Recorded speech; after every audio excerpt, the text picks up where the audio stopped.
ನೋಡಿ, ನೀವು ಹೇಳಿದಾಗೇನೆ ಆ ಮನೆ ಆಸ್ತಿ ಪತ್ರದ ಮೇಲೆ ಸೈನ್ ಹಾಕಿಸ್ಕೊಂಡು ಬಂದಿದ್ದೀನಿ. ಇನ್ನು ನೀವು ಹೇಳಿದಂಗೆ ನನ್ನನ್ನ ನಿಮ್ಮವಳಾಗಿಸ್ಕೊಂಡ್ರೆ ಈ ಅರಮನೆಯಲ್ಲಿ ನೀವೇ ರಾಜ, ನಾನೇ ರಾಣಿಯಾಗಿರ್ಬೋದು.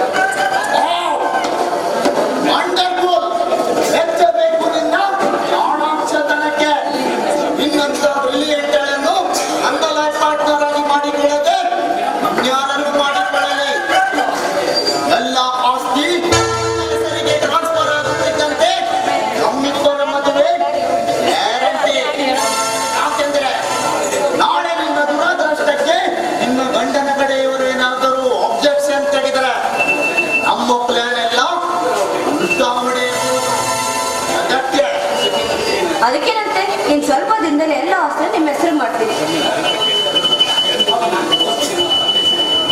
ಎಂದು ನೀನು ಆಸ್ತಿಯನ್ನು ನನ್ನ ಹೆಸರಿಗೆ ಮಾಡುತ್ತೀಯೋ ಅಂದೇ ನಿನ್ನ ಹೆಸರ ಹಿಂಬದಿಯಲ್ಲಿ ಬರಲಿದೆ ದಿವಂಗತೆ ಸೀತಾರಾದೇವಿ ಅಂತ. ನಂತರ ನಾನು ನೋಡಿಕೊಳ್ಳುವೆ ಒಬ್ಬ ಶ್ರೀಮಂತ ಕನ್ಯೆಯ ಮಗಳನ್ನು. ಏನ್ ಕನಸು ಕಾಣ್ತಾ ಇದ್ದೀರಾ? ಮದುವೆ ನಂತರ ಹನಿಮೂನ್ಗೆ ಎಲ್ಲಿಗೆ ಹೋಗೋದು ಅಂತ ಯೋಚಿಸುತ್ತಿದ್ದೆ. ಇನ್ನೊಂದು ವಿಷಯ, ಮುಂದಿನ ಜಿಲ್ಲಾ ಪಂಚಾಯತ್ ಇಲೆಕ್ಷನ್ ನಲ್ಲಿ ನಿನಗೆ ಸೀಟು ಕೊಡಿಸ್ತೀನಿ ಅಂತ ಹೇಳಿದ್ದೆ. ಸಂತೋಷನಾ? ಹೆಚ್ಚಿನ ಸಂತೋಷ ಇನ್ನೇನಿದೆ ನನಗೆ. ಇದೇ ಖುಷಿಯಲ್ಲಿ ಈ ರಸಿಕರಾಜರಿಗೆ ಏನೂ ಇಲ್ಲ.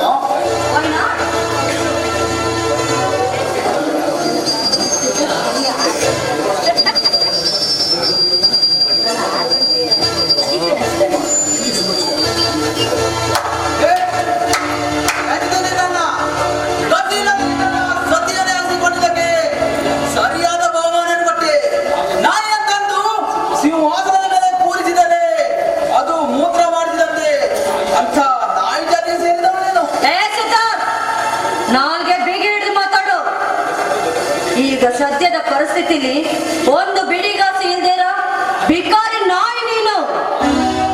ನಾನ್ ಬಿಸಾಕ ಎಂಜಿಲ್ ಕಾಸನ್ನ ತಿನ್ಕೊಂಡು ಸುಮ್ನೆ ಬಿದ್ದಿರೋದನ್ ಕಲೆ. ಏನ್ ಬಗೊಂಡಿದ್ದೀರಾ? ಏನು ನಿಮ್ಮ ಮಾತಿನರ್ಥ? ನನ್ನನ್ನ ಶೌರ್ಯ ಪೊಲೀಸ್ ಎನ್ನುವುದನ್ನು ಮರೆಯಬೇಡಿ. ಅಂದರೆ ನಮ್ಮ ಶತ್ರು ಆನೆಸ್ಟಿ ಇನ್ನಣ್ಣನೇ. The great suspend professor mister Siddhartha ನುಡಿದ ಮತ್ತಿನಲ್ಲಿ ಕಾಲೇಜಿಗೆ ಹೋಗಿ ಹುಡುಗಿಯರ ಜೊತೆ ಅಸಭ್ಯವಾಗಿ ವರ್ತಿಸಿ ನೌಕರಿಯನ್ನೇ ಕಳೆದುಕೊಂಡ ನೀನು ಈಗ ಅದೇ ಪಟವನ್ನು ಕಳೆದುಕೊಂಡಿದ್ದೀಯಾ? ಏನಂದರೆ ಪೋಣೆ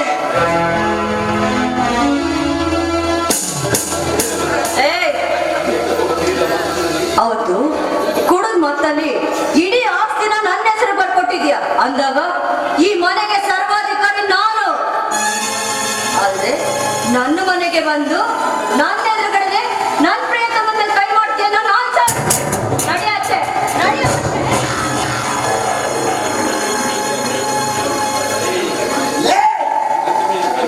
ನನ್ನ ಮೇಲೆ ಕೈ ಮಾಡುವಷ್ಟು ಧೈರ್ಯನ ನಿನಗೆ? ನೀನ್ಯಾವ ಶಿಕ್ಷಕನೋ ಸ್ವಂತ ತಂದೆ ಅತ್ತಿಗೆಯಿಂದ ಮನೆಯಿಂದ ಹೊರ ಹಾಕಿದ ಮನೆ ಹಾಳ ನೀನು.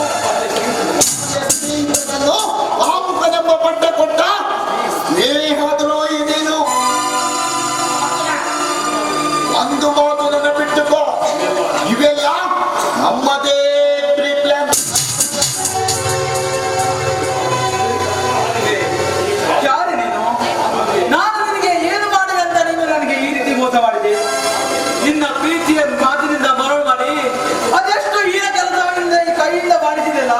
ಯಾಕೆ ಈ ರೀತಿ ಮಾಡಿದೆ? ಸೇಡು ತೀರ್ಸ್ಕೊಡಕ್ಕೋಸ್ಕರ ನನ್ನ ತಂದೆ ತಾಯಿನ ನಿನ್ ತಂದೆ ಕೊಲೆ ಮಾಡಿದ ಸೇಡಿಗಾಗಿ ನಾನು ಬಾಲ್ಯದಲ್ಲಿದ್ದಾಗಲೇ